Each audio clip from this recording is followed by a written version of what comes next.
Okay, and we're streaming.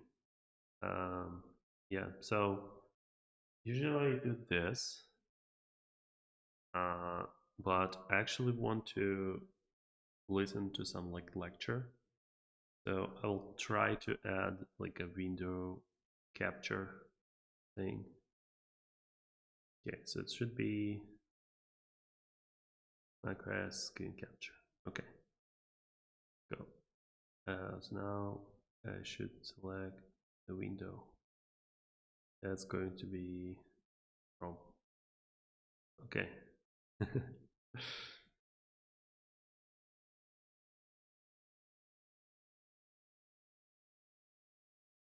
Hmm.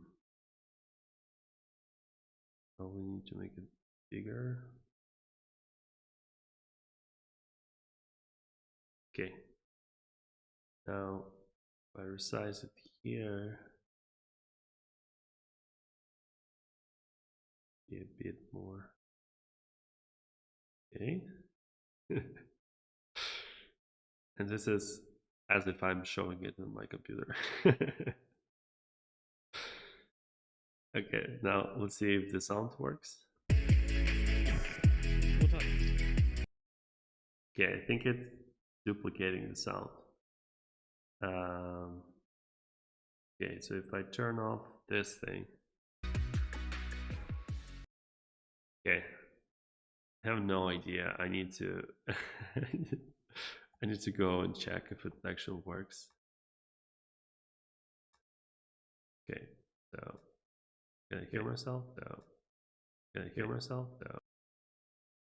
Okay, with some delay. Okay, so let's turn the video. The video. The video. Okay. Good afternoon, Miami. Buenas tardes. Good afternoon, Miami. Buenas tardes. Good afternoon, Miami. Okay, I think it works.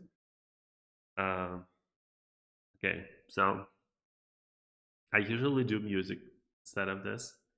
I should update my thing for today. Today, I'm working on OG image tag for prompts. Okay, save. And I guess and watch talk. Okay.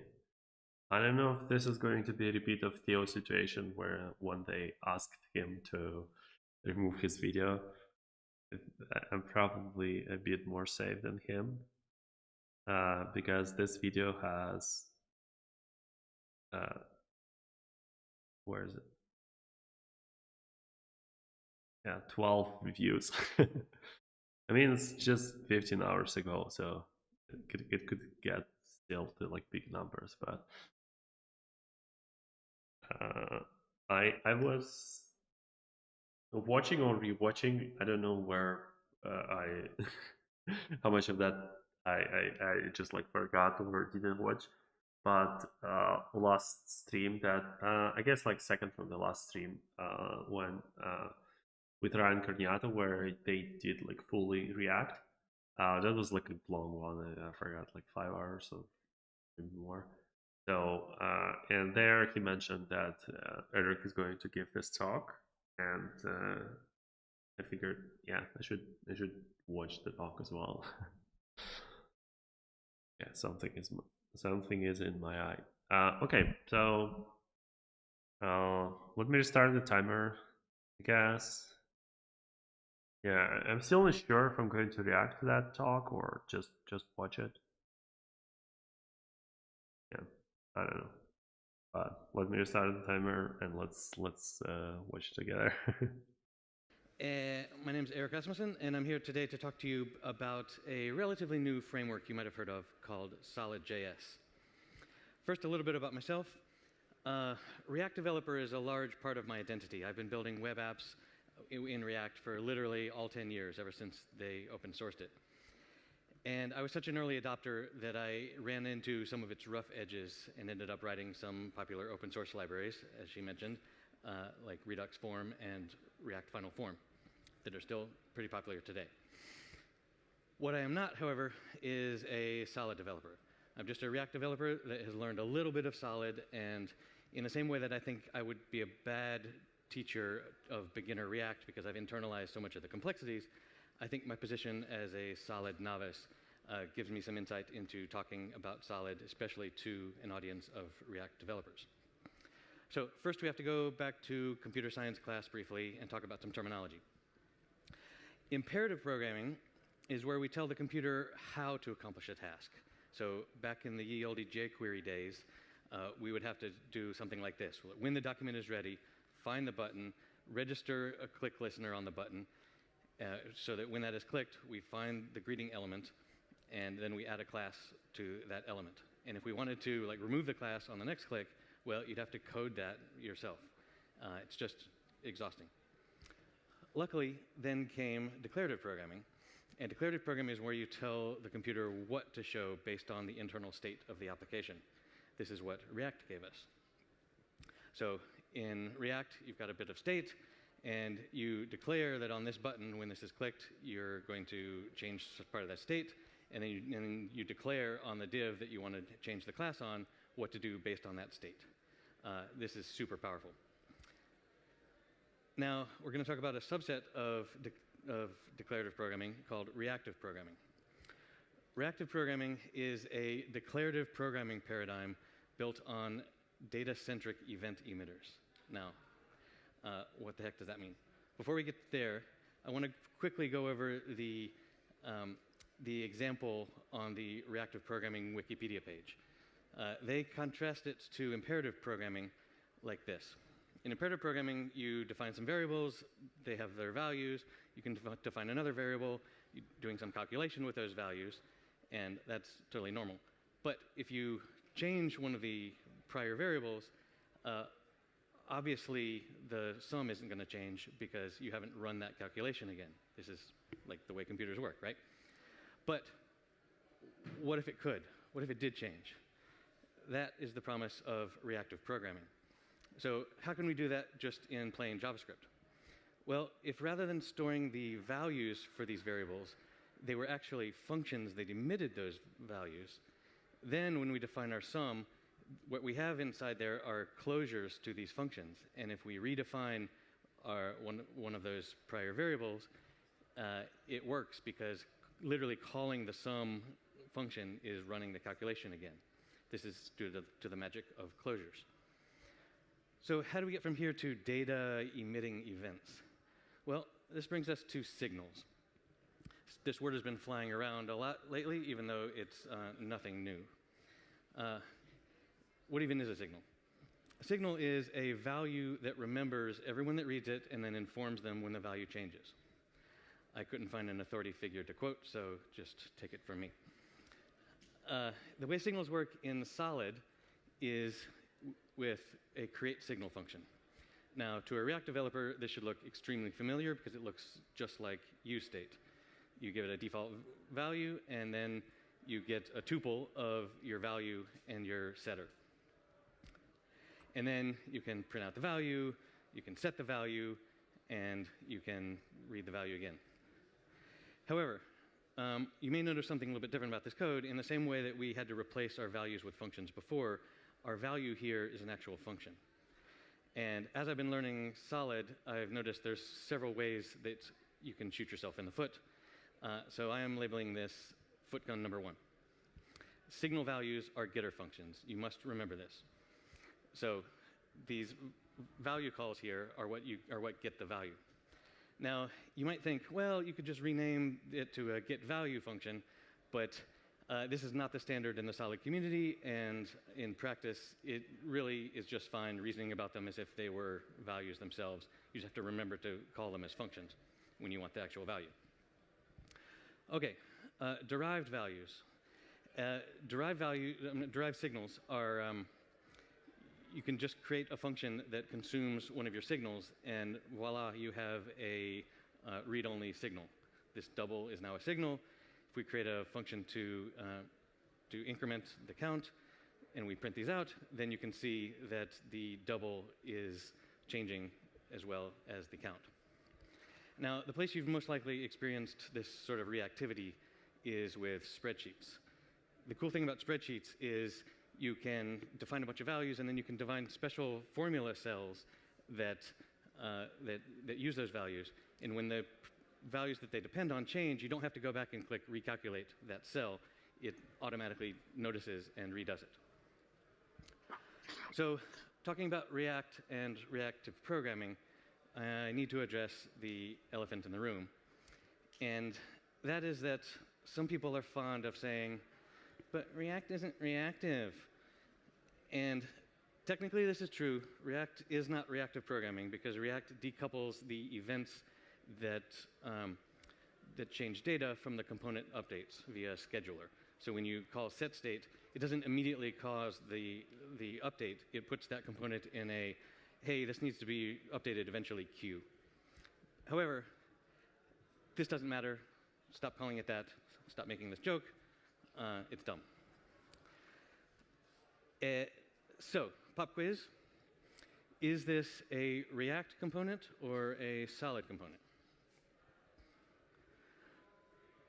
Well, the answer is sort of both, because this is how similar the React and Solid API is. Both React and Solid divide UI into components. Components are just functions. Components take props, and they output JSX. So let's look at the ever ubiquitous counter example. So you got a button on the page, and we're going to increment a counter on the page. So in React, we use useState, and in Solid, we use createSignal. We display the count, and on our button, we have a set count that will update our count. Now, expert React devs in the room will dislike how I've implemented this here because the way React works, where you just get put into a this needs to be updated queue, you can't guarantee that the count that you will have re-rendered and the count is what it should be. You can press the button fast enough that you can mess that up, which is why React has this functional version of the setter where it will give you the previous and you just need to give it the next. Well, turns out Solid has this as well. So these functions are literally identical now. So while this code looks very identical, what's happening under the hood is totally different. And I'll get into that in a moment. So what if we want our counter to update every second? Well, in React, we get rid of the button, and we use everyone's favorite hook. And we set an interval, and we have to remember to clear the interval. And, oh, wait, we forgot the dependency array. But again, React developers will notice that this is the wrong way to implement this. In fact, this is not a bad interview question to people to see if people know React, because whenever the count changes, it's going to clear the interval and then set it again, and that's not what we want. So we use that functional setter syntax, and then we don't have anything in our dependency array. So how do we do this in Solid? Well, we're going to get rid of our button. And hold on, everyone. This is not a drill. We set interval to update our count. And then we have an onCleanup function that's going to clear our interval. Now, if you're like me, the first time you saw this, this syntax, you are like, what the hell is going on here? You can't do this in your component. What is even happening here? And this brings me to the most mind-blowing thing about Solid for React developers, which I'm labeling footgun number 2. The function component is only called once. I know. I was just same way you are. Let me see if I can explain how this works. So you know how in React, there's sort of like this imaginary line through the return keyword where above the line is where you put your hooks, and below the line is your JSX output. Well, in Solid, there's the same sort of thing, except above the line is stuff that's going to run when the component mounts, and below is the JSX. And it's really important to remember that you can't assume that anything before the return is going to happen on every render. In fact, the word render doesn't really make sense in Solid. And that's because they're fundamentally different. React is a just JavaScript framework that re-renders to the virtual DOM every time data changes and performs a diff to know which DOM elements to update. Whereas Solid is not just JavaScript. It's a compiled template language that remembers which DOM elements depend on which state. So what does that look like? So when this component mounts, Solid notices that the h1 depends on the count signal. And so whenever the count signal is updated, Solid knows to update only the h1 in the DOM. This is how Solid gets away without having a virtual DOM and is very fast. So now that we know this, what's wrong with this code? Well, this line here is, because this is only happening once, the count is always going to be 0, and your double count is always going to be 0. And therefore, if you output a value in your JSX that's not a signal, it'll never know how to update, right? Because the way we communicate to Solid when this needs to update is by using a signal, not just a value. And I'm going to call this footnote number 3, that you should only use signals in your JSX, not values, because they can update. And never try and get the value from a signal before you start in your JSX. So let's talk about props. In React, this is a pretty common pattern where you destructure your props to make your JSX look a lot cleaner, either on the first line of your component or in the function definition itself. And you'd think, well, this should be able to work just fine in Solid as well, but you would be wrong. Because props in Solid are a little bit magical, because props are secret signals hidden in getters inside the props object. So this props object really looks something like this, where it's just these read-only getters that JavaScript has. So now that you know this, this line is a big red flag, because we are breaking footgun number 3. We are getting the value of a signal before our JSX. And I'm going to go ahead and hoist this to its own footgun of never destructure props. So now that we know this, the way that you fix this is you just use the props object in your JSX, and you get rid of the destructuring. But what about entering default props? into the... Because the modern way in React to do default props is to do it when you're doing the destructuring. So if you can't do destructuring, how do you do that? Well, Solid provides a utility function called merge props, where you can give some default values, and it will create an object that is still reactive like that, that's still based on signals. So then you just use that in your JSX, and you're good to go. OK, let's talk about some common hooks in React. I'm going to go on the record and say that useEffect is the single most dangerous hook in React. And that's because there's so many ways you can mess that up in React. And so much of what we do with useEffect is just stuff that we want to happen on mount. We're adding event listeners, we're fetching data, we're subscribing to something. And all of that you can just do before the return in Solid. But sometimes you need an effect where you need to do something when data changes. And for that, we have a function called createEffect in Solid. So how do we do an effect in React? Well, say we want to just like print out something to the console when the count changes. We're going to use everyone's favorite hook, and well, we can't forget the dependency array. And in Solid, all we do is we use createEffect. And wait, we can't forget the dependency array. No, sorry, never mind. No dependency array needed, because of the way signals work, Solid knows that in this createEffect, that function depends on the count signal. So anytime the count changes, it knows to rerun that effect. So what about useMemo? It's usually used for doing expensive calculations. In React, we just call useMemo. Forgot the dependency array. It's very important. And in Solid, You'd think that this might be a way to do it, but, but this line has a problem. What's the problem? Well, we're getting a value of a signal, the props.value, before the JSX. So what we can do is we can wrap that in a function that turns it into a derived signal, and then we can just use that. However, like this is totally fine, but what if we needed to output this several times in our JSX? Every time we outputted this, it would run that expensive calculation. So what we do is there's a function called createMemo that will only run the function once depending on the signal inputs. And that makes this faster. Oh, forgot to get the dependency. No, just kidding. No dependency arrays in solid. All right, let's talk about flow control. And what flow control means in solid is how you structure your JSX. So solid has this show component.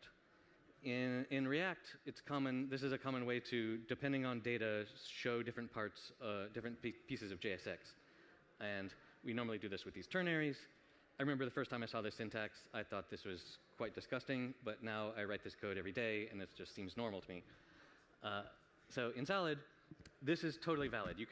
This will work just fine, but they have this nice little syntax sugar of the show where we can wrap this in a show and put our win predicate in there, and then move our else to a fallback function. And I think this looks pretty nice.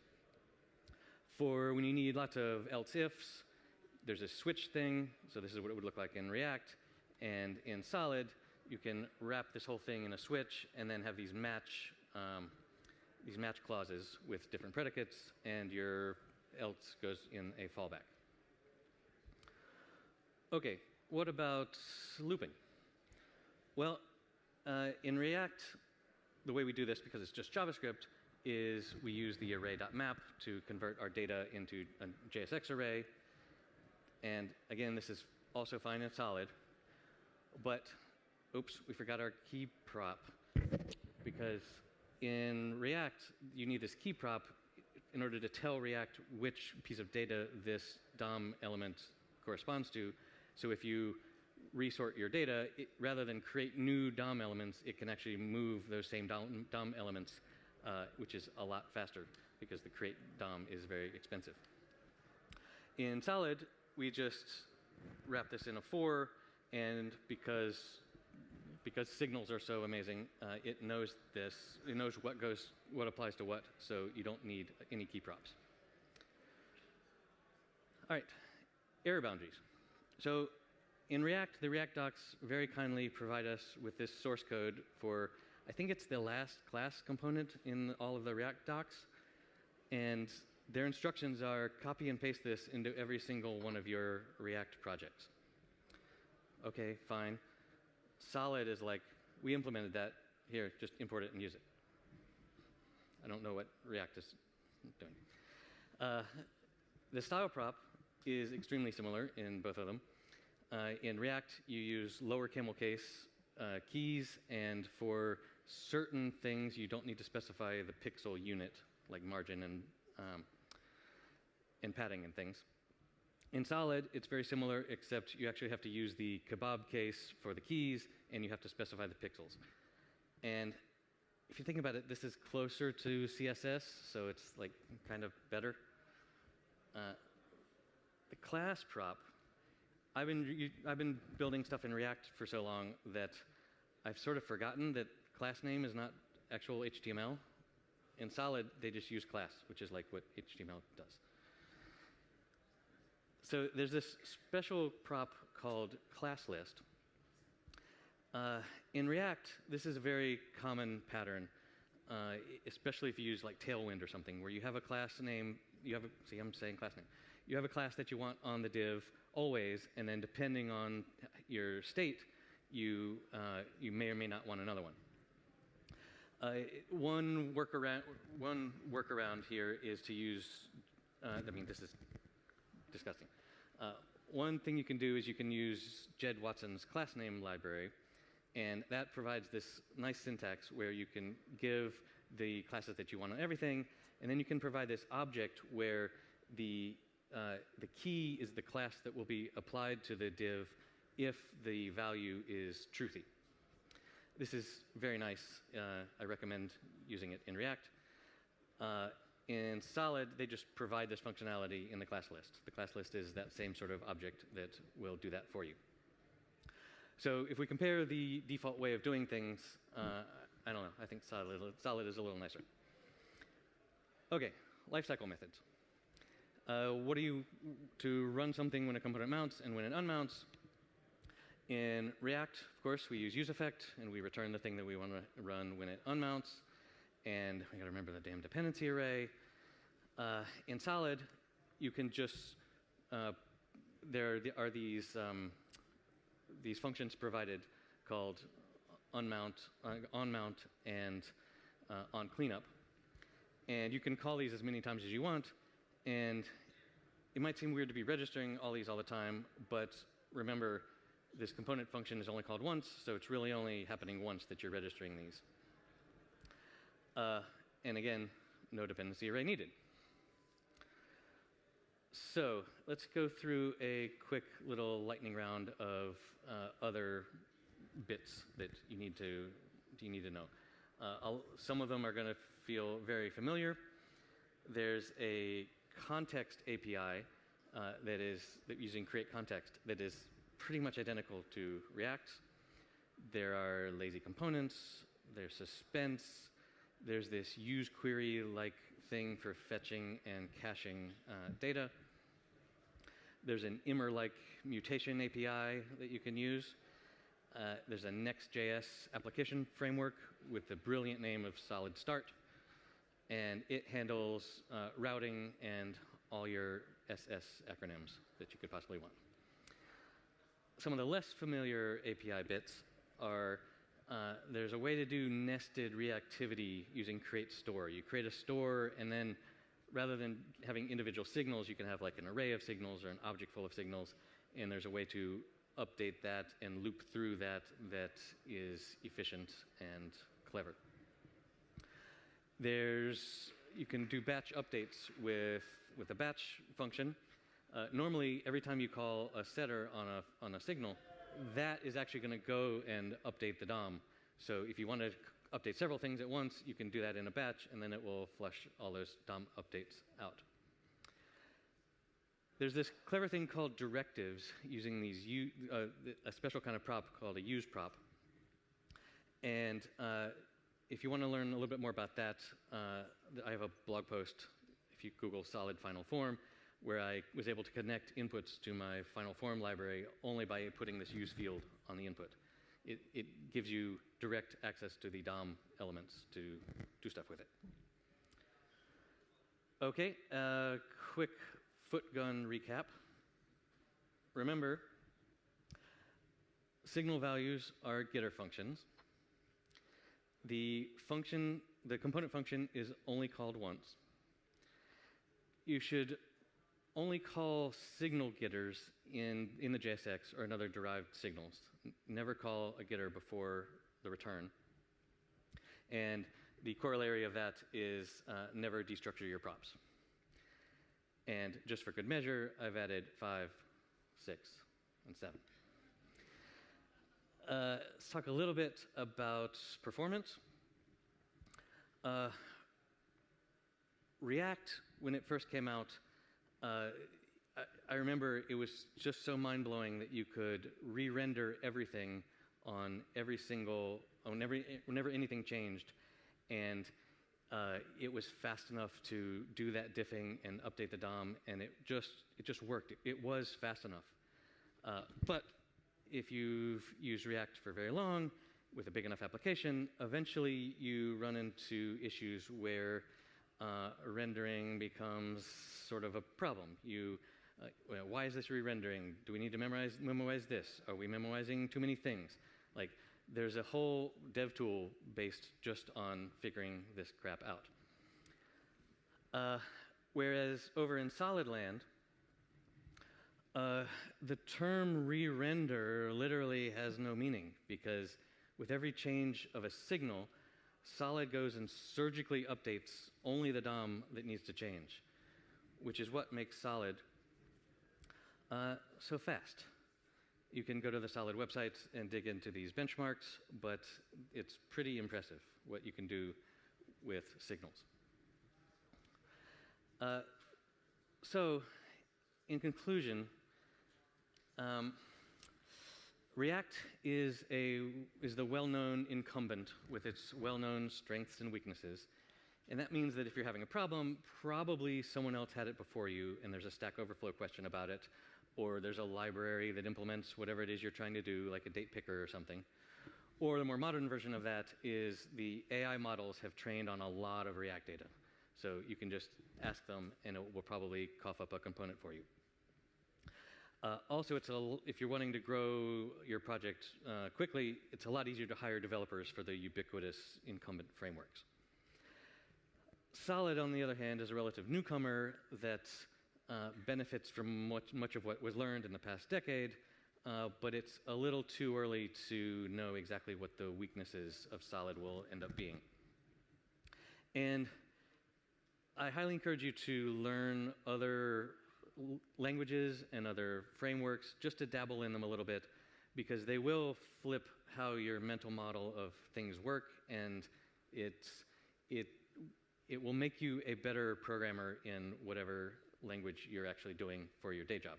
So I highly recommend that you all try a little side project and dabble a little bit in Solid, because it's pretty cool. So thank you very much.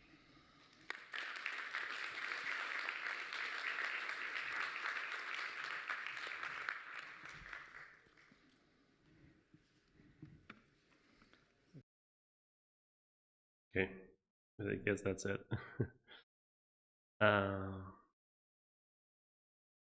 Yeah, let me remove this thing now.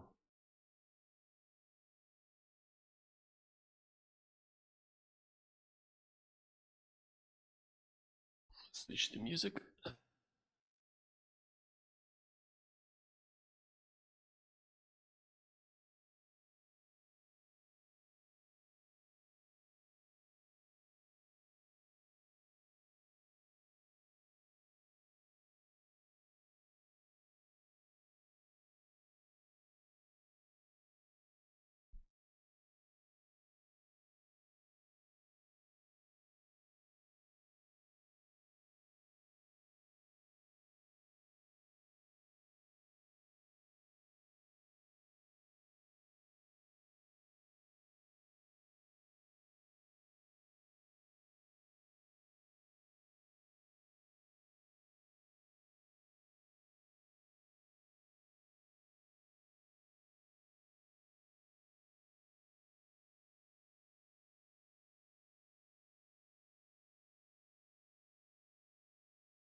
guess it's time to take a break.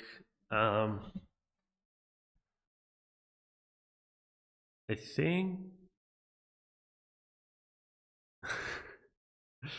Okay, I think you didn't hear any of the music that that I was listening to.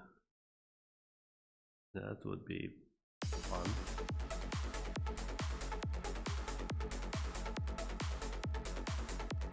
Okay.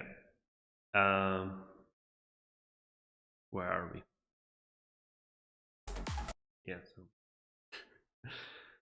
yeah. So in terms of that lecture, I think it was fine.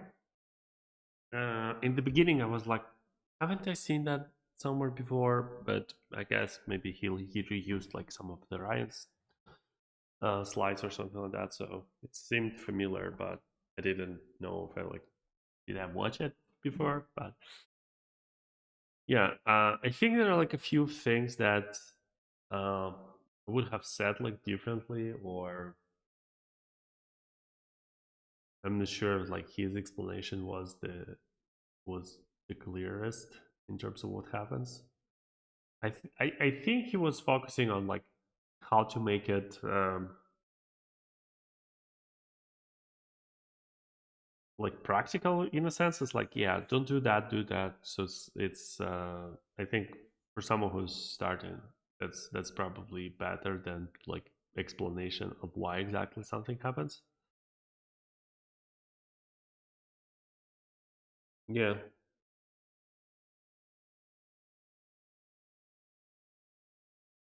I'm trying to remember if I guess I don't know, like it inspired me to try to like make a video like that where I just like explain something uh, quickly. Yeah, it was mostly about like, hey, this is React, this is Solid, this is how like you can do the same thing in Solid and React. Uh, yeah, but there are a lot of things that you can talk, you can like base your talk on when you talk about Solid. So yeah, it was fun. It was nice. So I don't know what else to say. And I wasn't sure there was like something too important to like stop it in the middle. So I was like, okay, let it play. Okay, so let's switch back to music. Hopefully, it's going to work.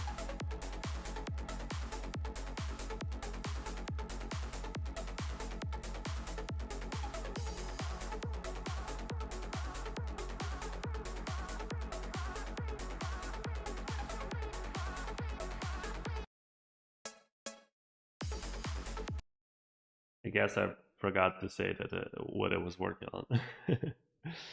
I didn't just listen to the lecture, right?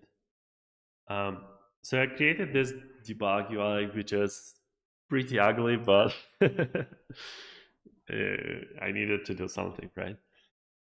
Um, I think, yeah. So I want to make like kind of like a lot of blog posts about just like stuff um, that we are doing, and maybe that could be like one of them.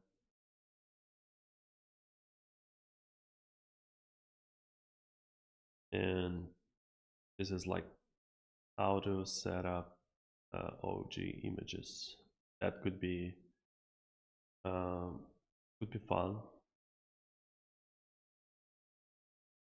Yeah. I also want to look at the new Starlight astro.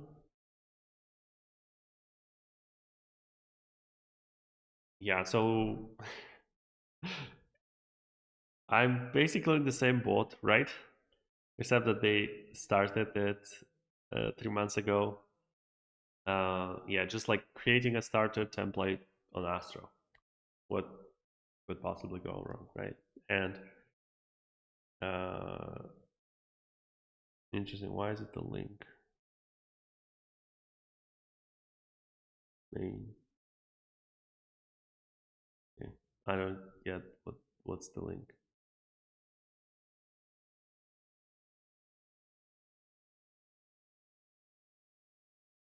Docs? No. Yeah, I'm confused. Let's not think about it. But yeah, they created kind of like a starter template for Astro, and uh, it's not exactly the same what they use on their website, but it has enough stuff.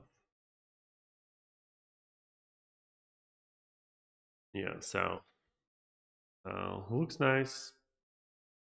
It even has like a dark theme and language selector, keyboard navigation. Yeah, so I don't know what not to like, right? Um,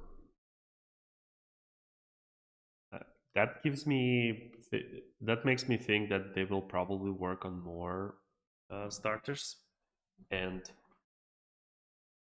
yeah, I'm excited. Like I'm working on one like that, right?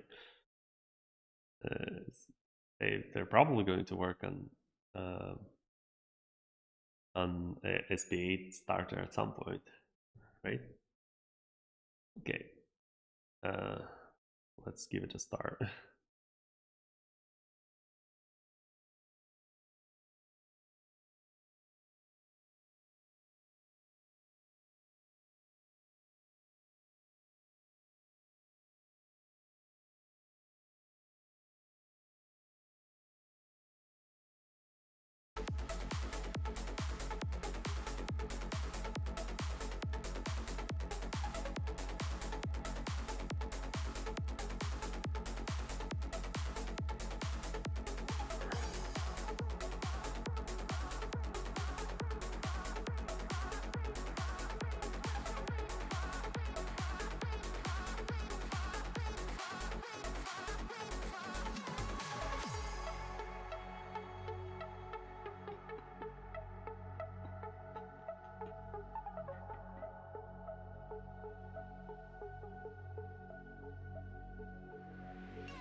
They'll know how we do it. They'll never get it anyway.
coming at you like monsters in the night, and you feel the danger that makes you wanna hide.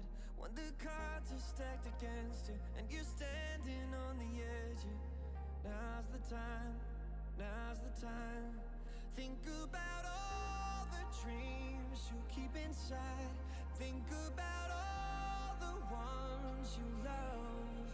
I know this beating heart will be my guide. I know that we can overcome. When the world's so cold and we're losing hope, I need her, I need her. When the darkness comes and we're overrun, yeah, I need her. That's when we need each other. That's when we need each other. That's when we need each other. That's when we need each other. That's when we need each other.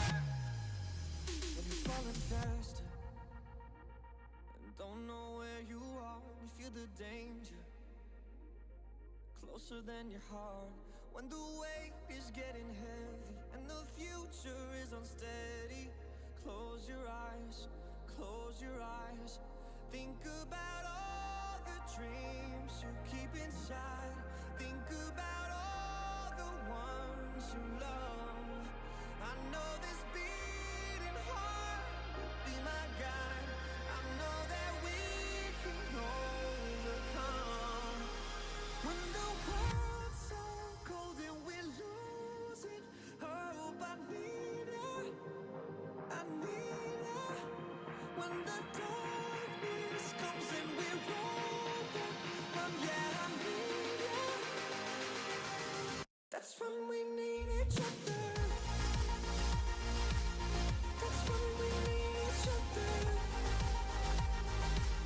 That's when we need each other. That's when we need each other. That's when we need each other.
energy, it's making me realize everything we've been through makes us strong enough. You and I, you and I.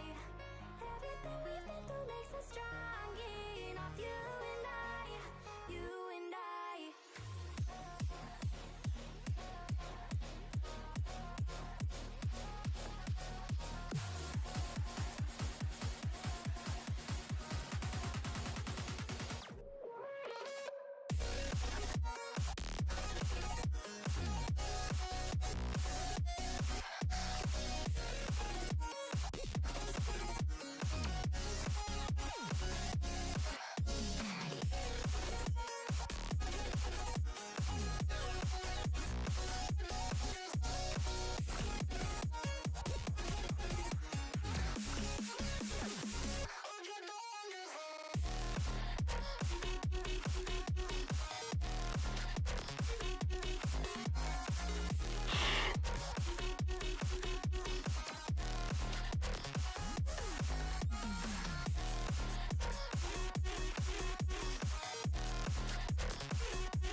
You wanna know my feelings every time I look in your eyes.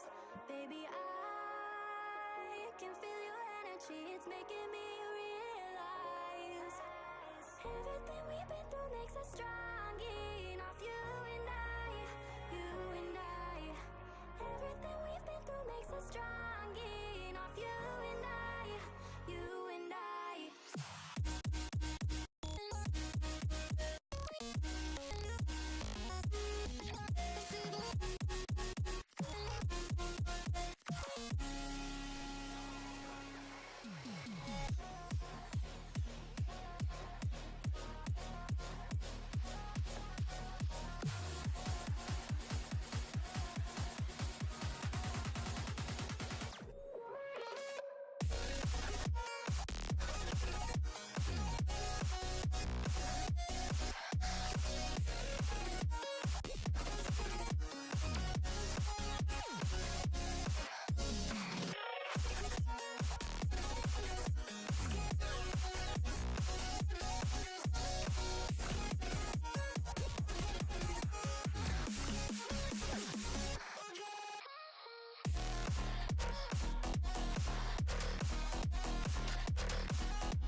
Don't pause.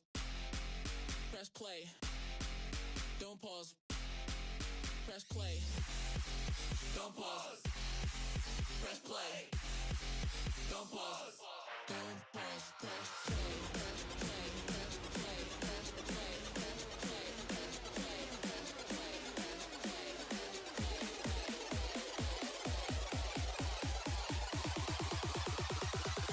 Don't pause. Press play.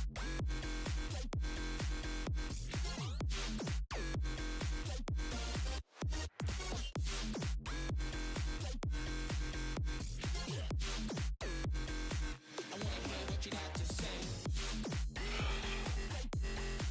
Press play.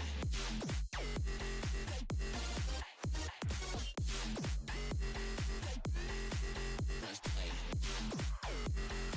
I wanna hear what you got to say.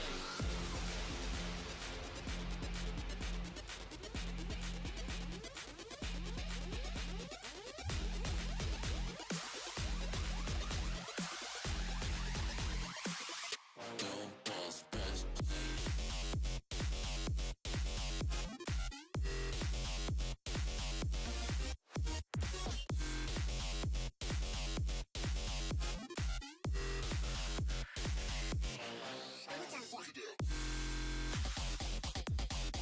Press play.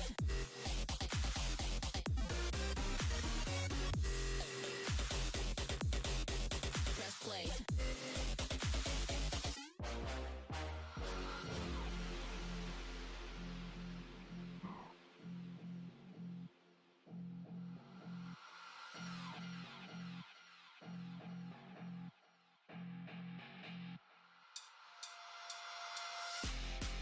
Don't pause. Press play. Don't pause. Press play. Don't pause. Press play. Don't pause. Don't pause. Press play. Press play. Press play. Press play. Press play. Press play. Press play. Press play. Press play.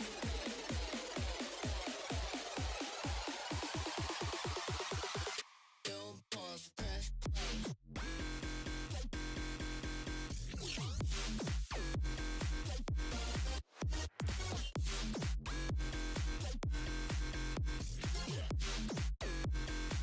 I wanna hear what you got to say.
It's actually getting too cold here, so I'm going to go back to home.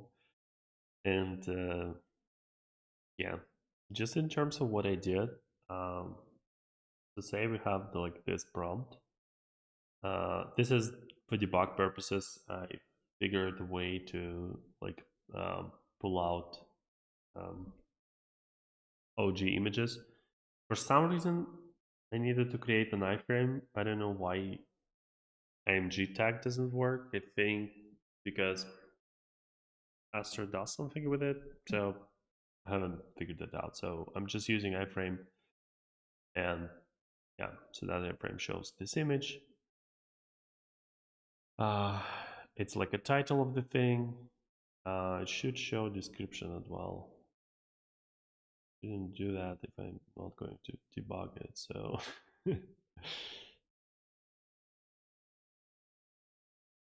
yeah, so say we have a description.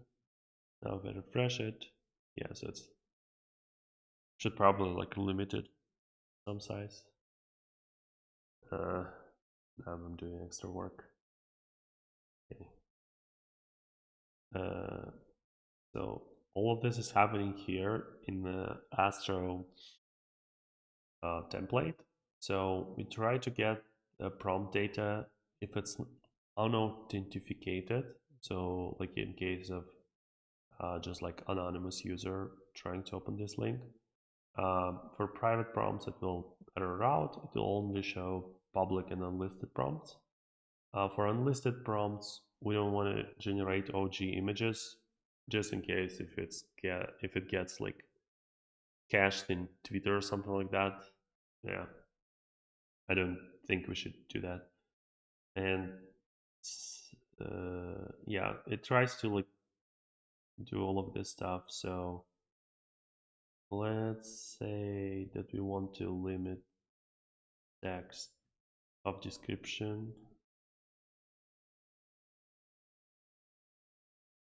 Okay, so 120 is too much.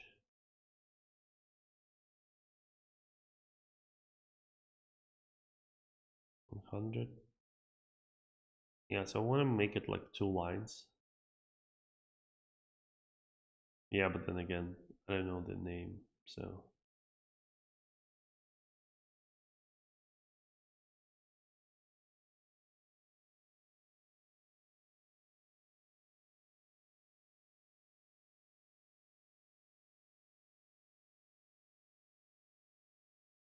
yeah, I don't know, something like that.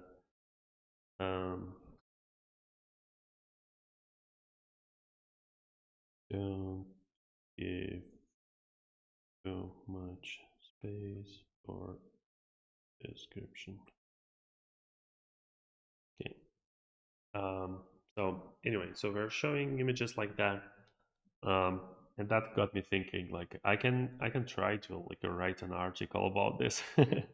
This is like silly, stupid, but it's actually like so complicated how to debug those like OG images, and I think I can figure something out, or at least make like a script or something like that. I wonder if you can make something like a script and then like import OG helper, right? And it's just show you some kind of like debug um, tool like this one, but for OG images. And it's not something that you can run just like on any random website. I guess you could probably just run it on the random website, but like you don't need like a Chrome extension. Just use um, this thing from CDN. Yeah, so I'm thinking of doing something like that. But this is also nice because it's like it's right there. Like there is no layout shift, but I think it's like a silly reason. Yeah. So I'm too cold. Um, this is good enough. And oh, I missed some chat. You're Russian, yeah. But that's the thing about Russians. So Russians, 40s, um, interclothed, flow.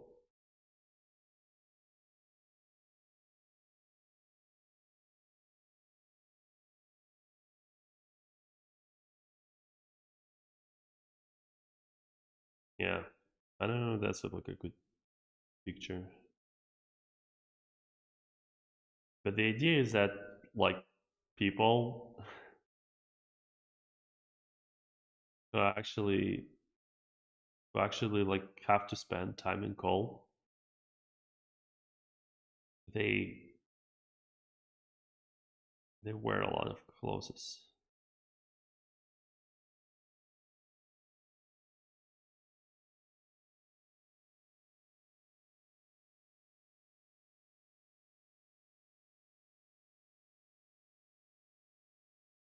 Yeah, so this is like more like an entertainment thing. But yeah, you would wear like fur or like wool. Uh, I don't know what they call it.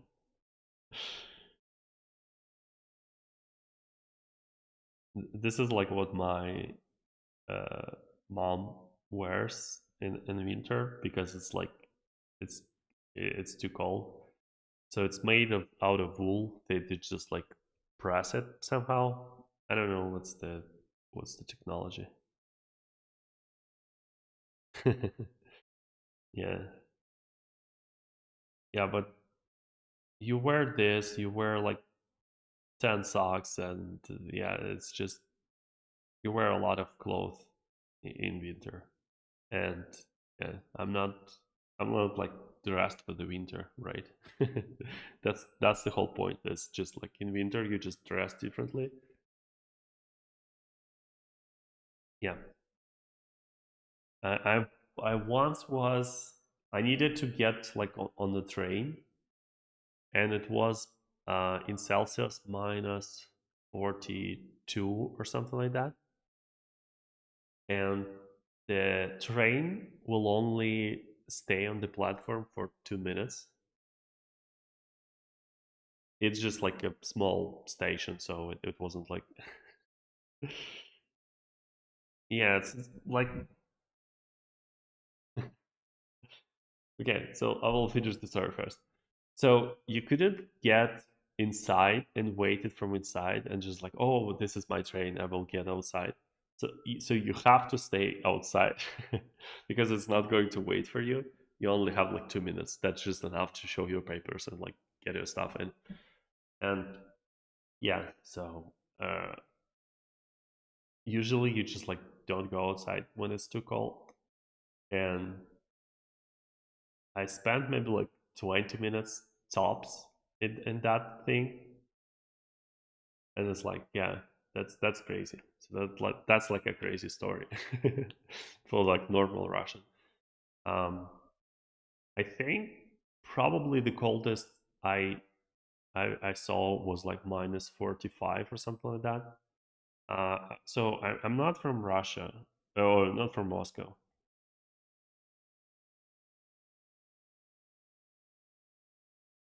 Yeah, so this is like the big city near where I live. So okay, so like somewhere here, this is where I got like got to wait my train. Um, this is Moscow. This is Saint Petersburg. In Saint Petersburg, I lived for like 8 years for university, and because it's close to Europe, it's actually kind of like warmer. But because it's on the water, it's um, how do I say it?